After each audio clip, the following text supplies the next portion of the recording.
If anyone has to take over for Captain Anderson, I'm glad it's you. I'm not sure about having non-humans on our ship, though. We're all on the same team here, Presley. With all due respect, ma'am, that's what they said about Nihilus. Look how that turned out. I'm in charge here, Presley. I decide if we have non-humans on this vessel. Yes, ma'am. Understood, ma'am. Speak freely, Presley. I want to know if you have a problem with non-humans. It's not that, Commander. Humanity has always handled its own problems. Saren attacked one of our colonies. We should be the ones to stop him. We don't need their help. Some people think asking for help is a sign of weakness. That's just being stupid and stubborn. No matter how strong you are, allies can make you stronger. I guess so. Maybe I'm just stuck in the old ways of thinking. But don't worry, Commander, this won't be a problem. How did you end up assigned to the Normandy? I signed up with the Alliance as a navigator right out of school, following in my grandfather's footsteps, I guess. My first posting was on the Agincourt. We were at Elysium during the Skillian Blitz. A massive fleet of alien raiders hit the colony, trying to wipe it out. They had the numbers, but their ships were no match for an Alliance frigate. It was a slaughter. We couldn't even keep track of how many ships they lost. How'd you end up on the Normandy? I got my officer's commission after Elysium. Must have made an impression on the right people. Captain asked for me when he was picking his crew. Carry on, Presley. Yes, ma'am.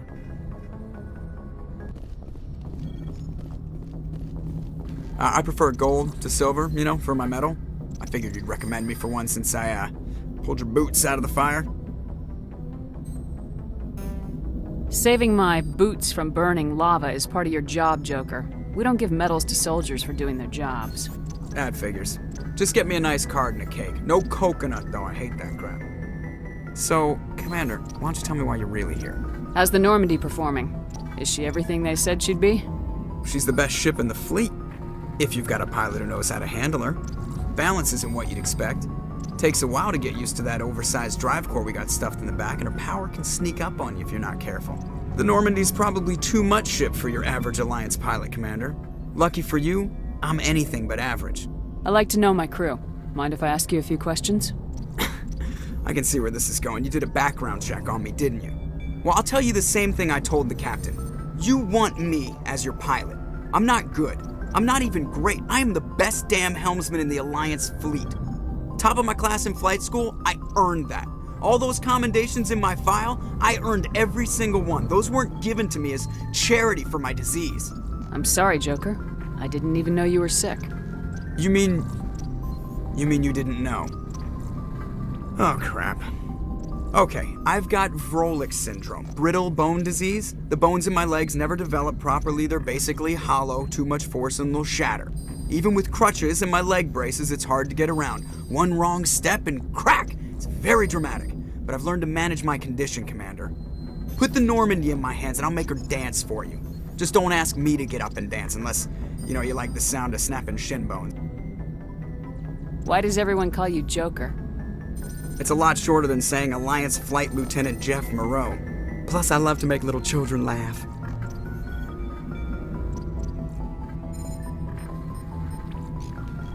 I was just thinking how much you remind me of Santa Claus. Look, I didn't pick the name. One of the instructors in flight school used to bug me about never smiling. She started calling me Joker, and it stuck. Why didn't you ever smile?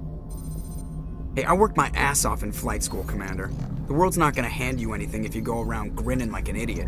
By the end of the year, I was the best pilot in the academy, even better than the instructors, and everybody knew it. They'd all got their asses kicked by the sickly kid with the creaky little legs. One guess who was smiling at graduation? I have to go. All right, see ya.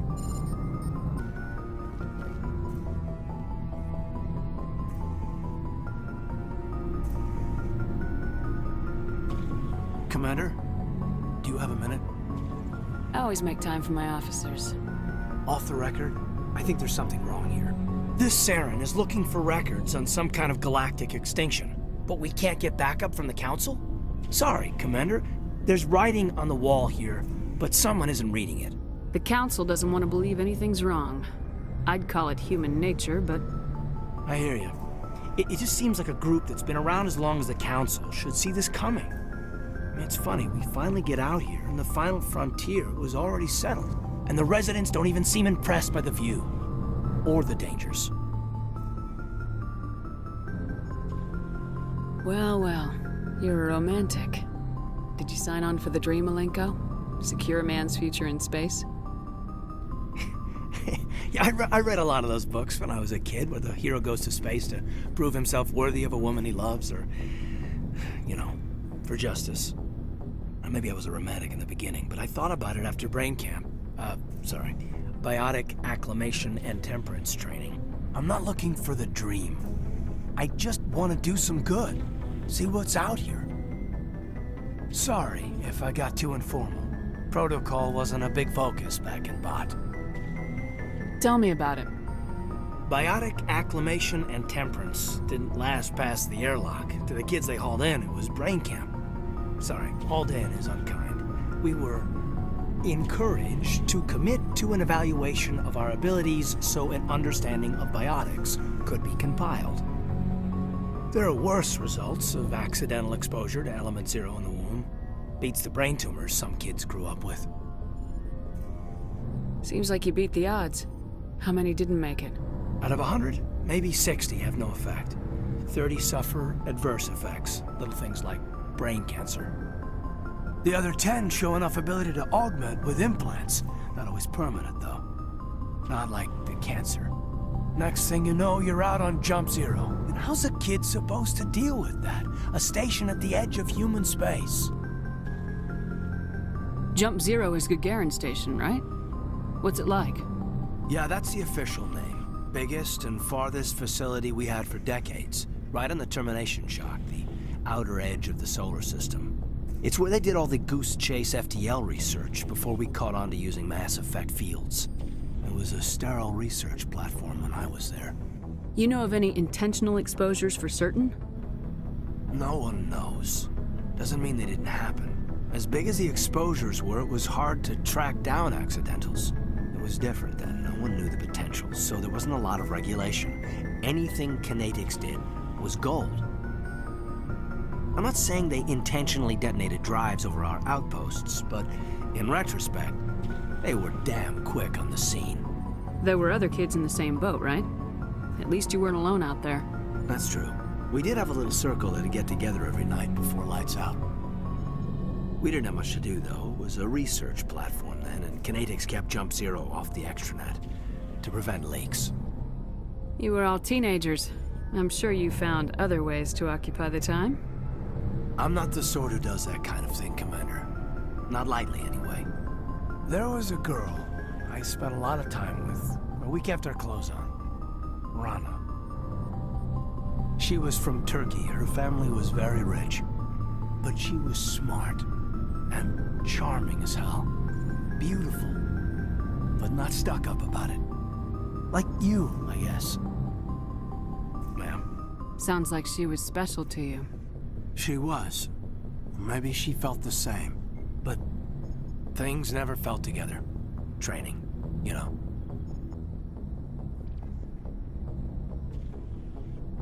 Jump Zero's a long way from home. What was it like? The grand gateway to humanity looks a lot better in the vids. Anyway, this was supposed to be a casual debrief, not a bull session about stuff that happened years ago. I wanted to get to know you a little better, that's all. Thanks for the talk, Caden. Well, you're welcome, ma'am. You, make a habit of getting this personal with everyone? No, I don't. We'll talk again later. I'll need some time to process that, Commander. But, yeah, I'd like that.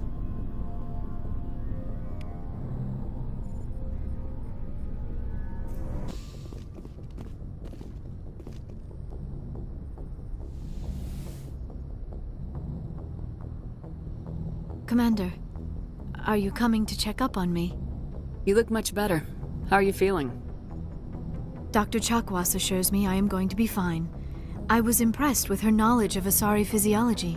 You're in good hands. Dr. Chakwas knows what she's doing. I never properly thanked you for saving me from the Geth, Commander. If you hadn't shown up... I'm just glad we got there in time. So am I. I know you took a chance bringing me aboard this ship. I have seen the way your crew looks at me. They do not trust me. But I am not like Benezia. I will do whatever I can to help you stop Saren. I promise. Don't worry, Liara. I trust you. I know you won't let me down. It means a lot to hear you say that, Commander. Thank you. Tell me about yourself, Liara. Me? I am afraid I am not very interesting, Commander. I spend most of my time on remote digs, unearthing mundane items buried in long-forgotten Prothean ruins. Sounds dangerous. And lonely. Sometimes I would run afoul of indigenous life forms or stumble across a small band of mercenaries or privateers, but I was always careful. Until the Geth followed me to Artemis Tau. I never found myself in any situation my biotics could not handle. As for the solitude, well, that is one aspect that most appealed to me. Sometimes I just need to get away from other people. You don't like other people? I suppose it comes from being a matriarch's daughter. People expected me to follow in Benezia's footsteps. They wanted me to become a leader of our people. Matriarchs guide their followers into the future. They seek the truth of what is yet to come. Maybe that's why I became so interested in the secrets of the past. It sounds so foolish when I say it out loud. It sounds like I became an archaeologist simply to spite Benezia. All children rebel against their parents. It's a natural part of growing up.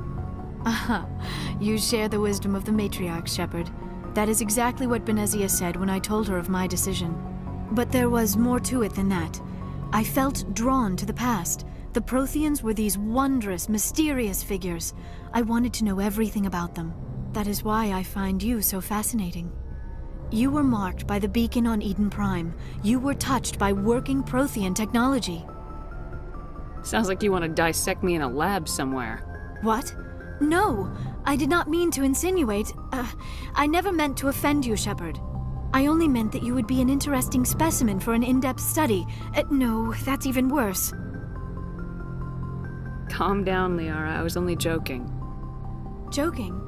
Oh, by the goddess, how could I be so dense? You must think I am a complete and utter fool.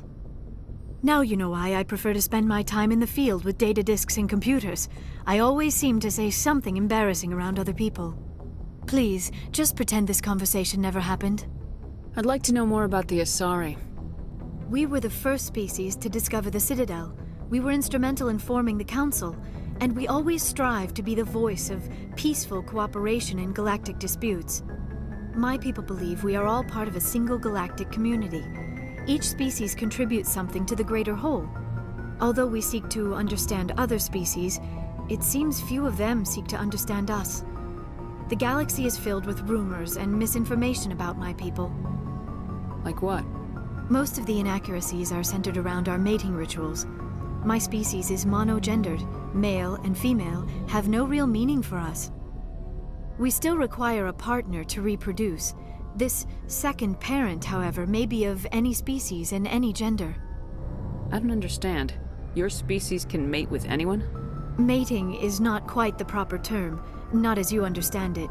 Physical contact may or may not be involved, but it is not an essential element of the union. The true connection is mental.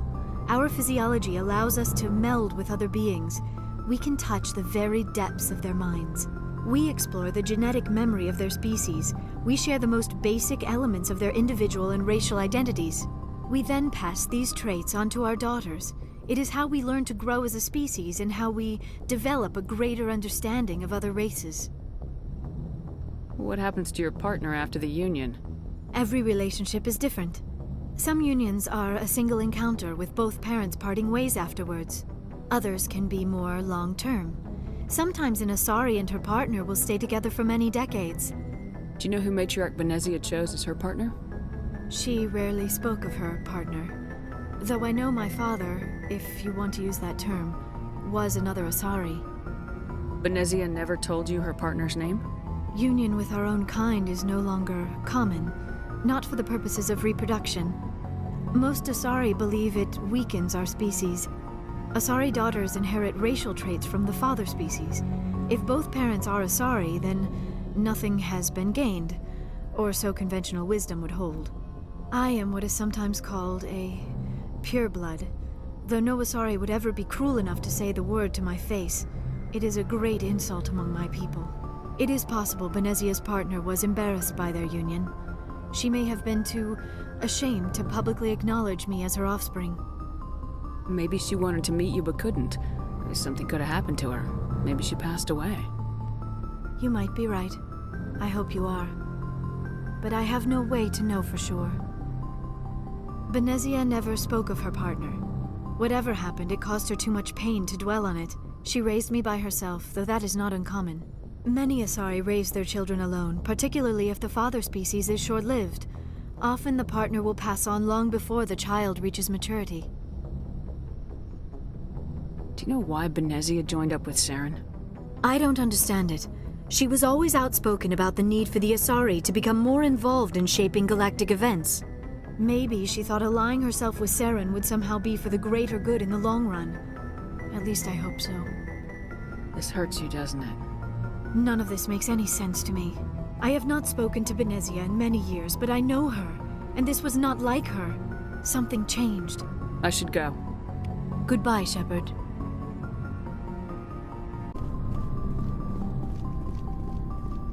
So, we've got Saren on the run. It won't be long now.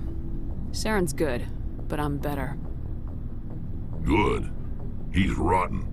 To the core. I could tell as soon as I met him. Why didn't you tell me this sooner? I would've if I thought it was important. I think I'd like to hear about it just the same. This was a while ago.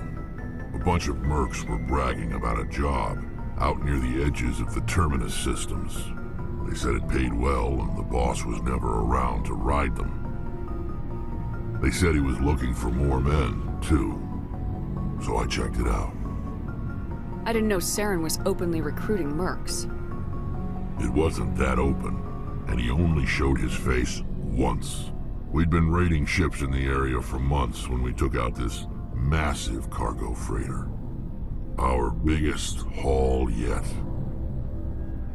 I was on board checking bodies for valuables, looking for some extra credits. That's when I saw him. What did Saren want with the ship? I don't know what he wanted. He was just moving through the ship, watching. A couple of the mercs called him by name, but he never spoke to them. Never spoke to anyone. I had a really bad feeling about him, so I got the hell out. Didn't even wait to get paid. Whose ship was it? There was a Volus trading vessel. Big one. Lots of guards. But they were no match for us. What kind of cargo was the freighter carrying? What was Saren after? I don't know. All I saw on that ship was food and medical supplies. There were some basic weapons, but nothing big.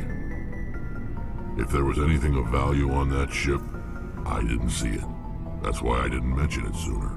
That's the only time you saw him? Yeah. Didn't even know who he was. Still wouldn't if I hadn't joined up with you. But my instincts were right. Every other merc on that mission turned up dead within a week. Every damn one. So long, Rex. Shepard. Commander? What's your opinion of the last mission? Not sure I buy Dr. Tassoni's story about her and her mom not talking. They're family, right? I think she's being straight with us. Or at least I don't think she lies very often. Yeah, she's probably really bad at it. Hey, want me to ask her about her sex life? Might be illuminating. Is that the best way to spend your time, Chief? I read you, Commander. I'll behave. Too bad those ruins got destroyed. I mean, they lasted thousands of years. That's impressive. Do you have a few minutes to talk? One-on-one? Sure. I was hoping to get a minute of your time off the record. I keep an open door policy. If you have any concerns, lay them on me. All right. I know things are different aboard the Normandy, but I'm concerned about the aliens, Vicarian and Rex. With all due respect, Commander, should they have full access to the ship? Don't mince words, Chief. What's your concern? This is the most advanced ship in the Alliance Navy. I don't think we should give them free rein to poke around the vital systems. Engines, sensors, weapons. You don't trust the Alliance's allies? I'm not sure I'd call the Council races allies. We, humanity, have to learn to rely on ourselves. Standing up for ourselves doesn't mean standing alone. I don't think we should turn down allies. I just think we shouldn't bet everything on them staying allies. As noble as the Council members seem now, if their backs are against the wall, they'll abandon us. I don't see that as inevitable. Look, if you're fighting a bear and the only way for you to survive is to sick your dog on it and run, you'll do it. As much as you love your dog, it isn't human. It's not racism, not really. Members of their species will always be more important to them than humans are.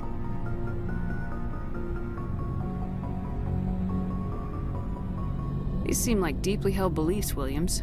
What made you think this way? My family's defended the Alliance since it was founded. My father, grandfather, great-grandmother, they all picked up a rifle and swore the oath of service. I guess we just tend to think of Earth's interests as our own. I come from a military family, too. My parents were both Navy. Anybody in your family we might know? Couldn't say, Commander. We probably have a lot in common. You join up to carry on the tradition? Mainly I wanted to serve. Protect the Alliance, save lives, you know? Glad to hear it. I'd hate to think you were out here for a free college education. It doesn't sound like you've worked with aliens before. No, ma'am. Mainly I've been groundside, part of the surface garrison forces. I did get a rotation on a space station for training. Every Marine a rifleman, every rifleman ZG certified. That's odd. Your record is spotless and your technical scores are exemplary. You should be serving with the fleet. Anyway, that's why I haven't served with many aliens, Commander.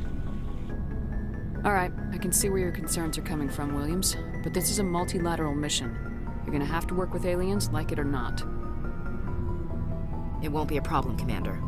You say jump, I say how high. You tell me to kiss a Turian, I'll ask which cheek.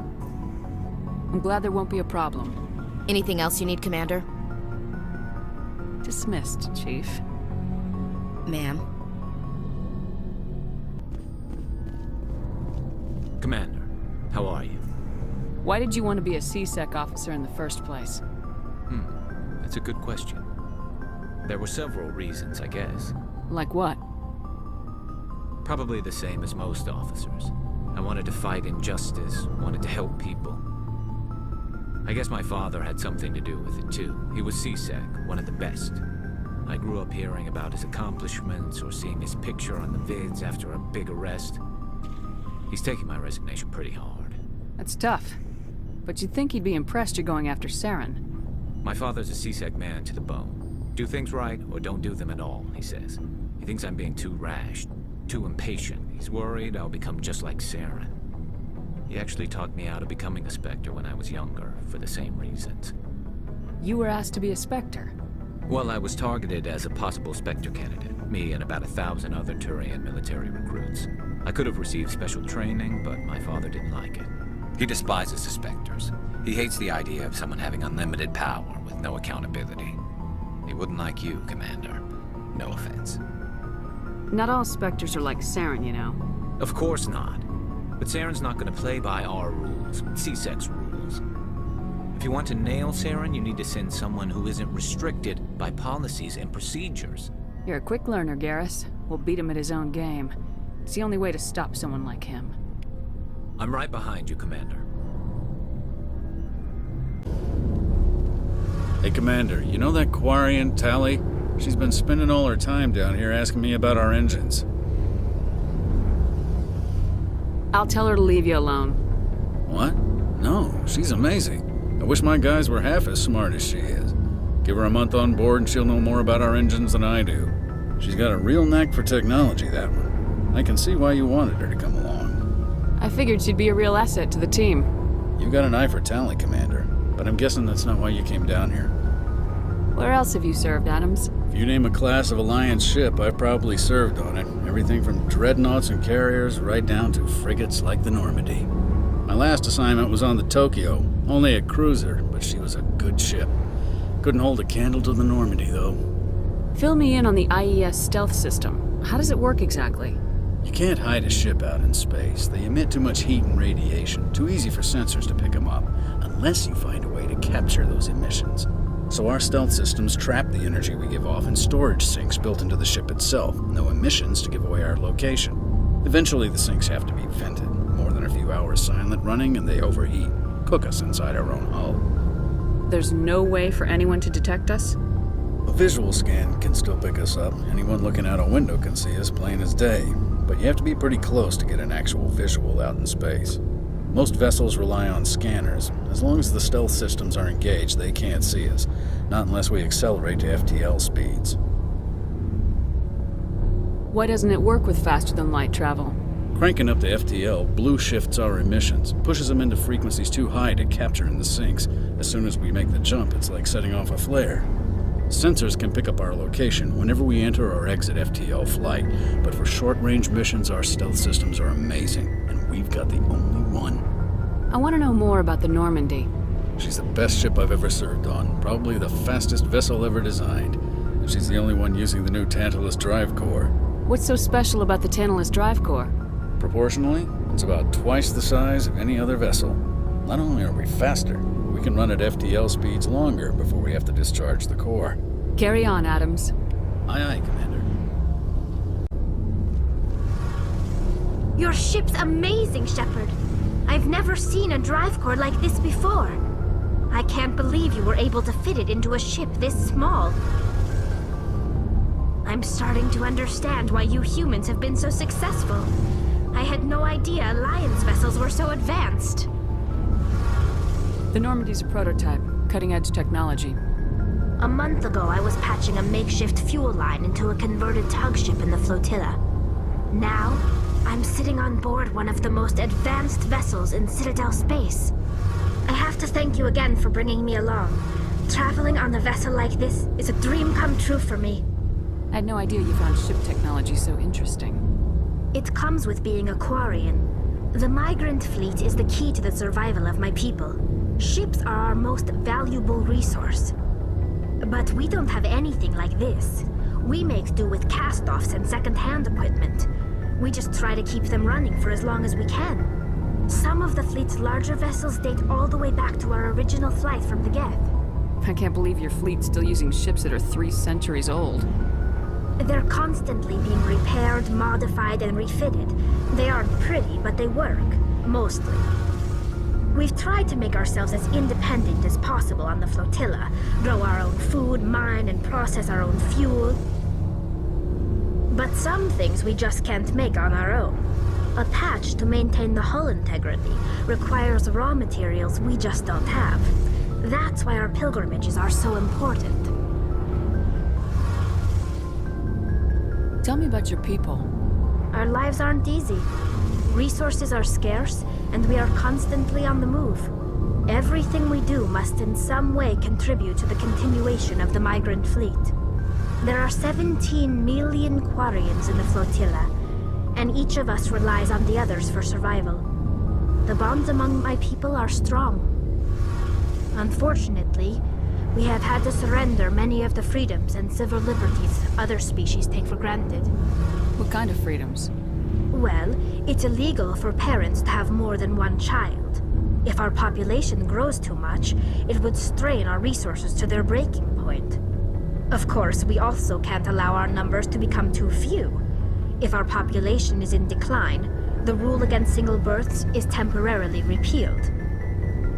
In extreme cases of population decline, incentives are even offered to encourage multiple births, though the Conclave hasn't had to take such measures in nearly a century.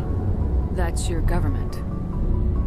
The Conclave is our civilian branch of government. Each ship can elect a representative to serve on the Conclave and make decisions that affect the fleet as a whole. On matters that affect an individual ship, however, the captain has the final say. It's a tradition that dates back to the early days, when the fleet was governed by martial law. Fortunately, most captains nowadays are smart enough to have an elected council from their crew to give them advice and guidance. So the ultimate power rests with elected officials? In practice, the Conclave and the respective council for each ship tend to set the rules that govern our daily lives. But in theory, we are still under military jurisdiction. The 5 top-ranking military officials in the fleet serve on the Admiralty Board. These 5 have the power to overrule any decision by the Conclave in case of emergency. To do so requires unanimous agreement among the Admiralty, and they can only do this once. After that, the entire board must resign their posts. It's a safeguard that served us well. In nearly 3 centuries, the Admiralty Board has only overruled the Conclave 4 times. I want to know more about the Geth. I doubt I can tell you anything you don't already know. It's been almost 3 centuries since they drove my people into exile. All I know is the story of their origins. What they were when we created them, and how they turned on us.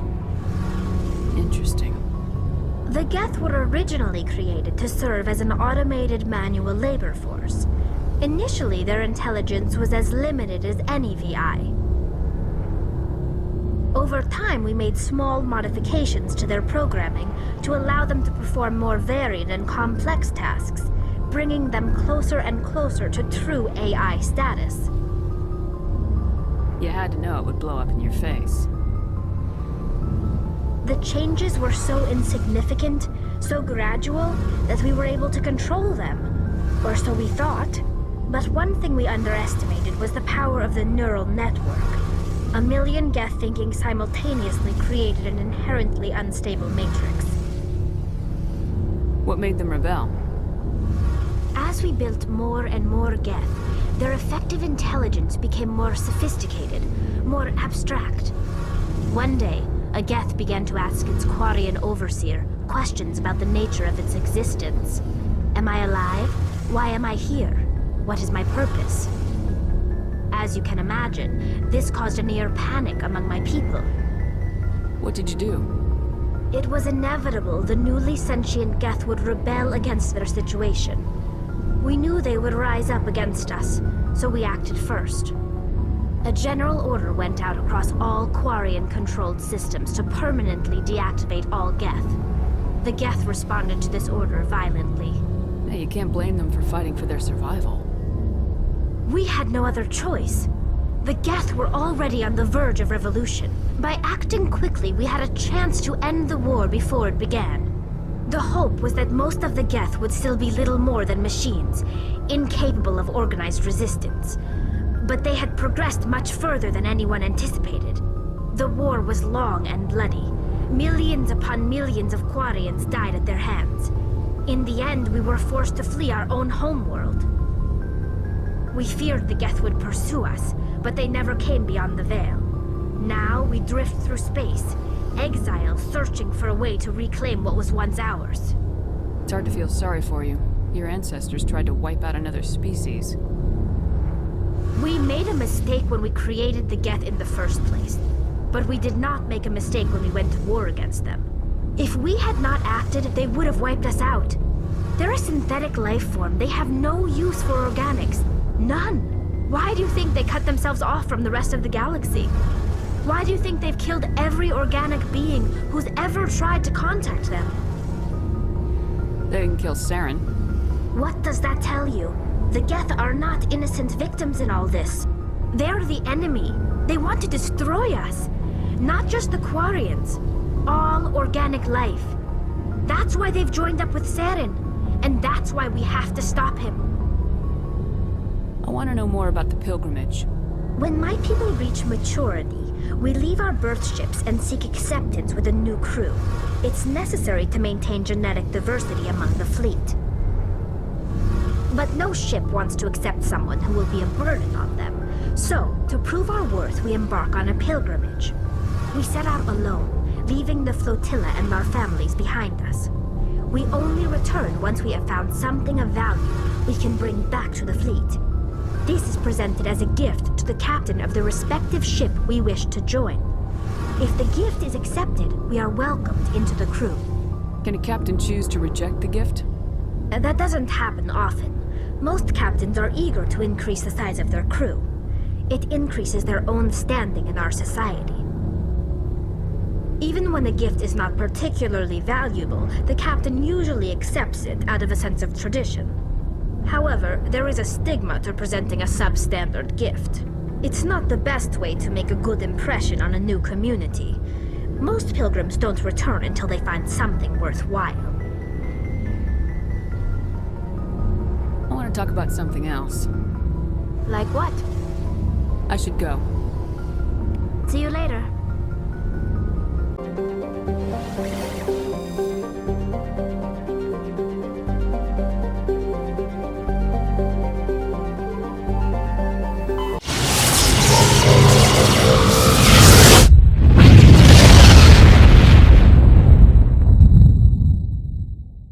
Message coming in. Patching it through. I've received some troubling information, Commander. We need your help. Someone is killing former Alliance scientists. There have been 4 deaths in the past month. I'm happy to look into it, Admiral. What can you tell me? All 4 scientists worked on a classified project on Akuz. There was a brutal massacre there years ago. An entire unit was killed by thresher maws. It was classified as a natural hazard, but the project dates coincide with the attacks. That can't be a coincidence. There was one other scientist on the project, Dr. Wayne. I'm transmitting his last known coordinates. Good luck. 5th Fleet out.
Stay back!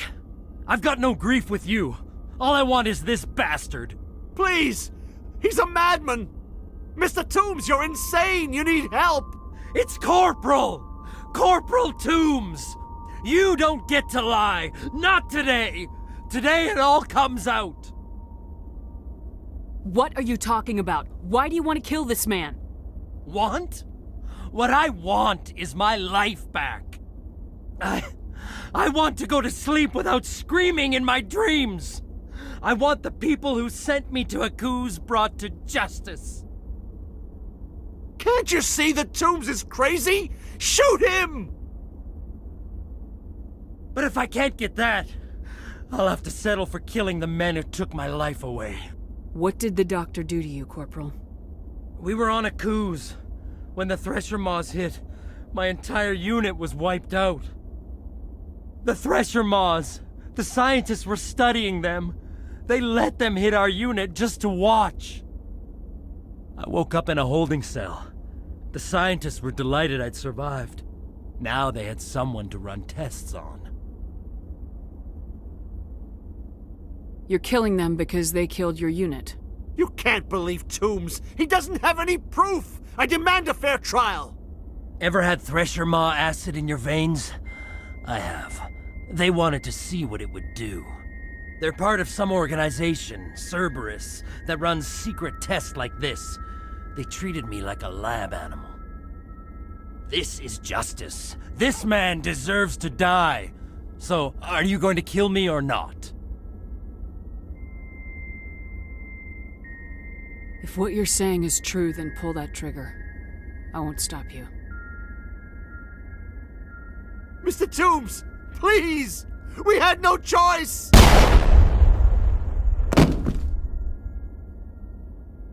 They had to die. You get it, right? I had no choice. But it's okay now. Now the scientists are just like my unit. No survivors.